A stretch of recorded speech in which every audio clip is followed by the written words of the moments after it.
হচ্ছে বৃহস্পতিবার।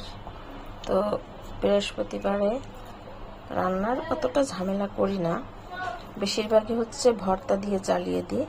তো আজকে আলু ভর্তা করছি, আর হচ্ছে এখানে বেগুন ভর্তা করে নিয়েছি জলপাই দিয়ে ডাল, টমেটো দিয়েছি ডাল, সাথে জলপাই আছে। একবারে ঘন করে ডাল রান্না করে নিয়েছি, সেই রকম স্বাদ হবে। অন্যদিকে এই যে ট্যাংরা মাছ ভাজি করে নিয়েছি। তো আমি ভর্তাগুলো সুন্দর করে মেখে নিব এখন।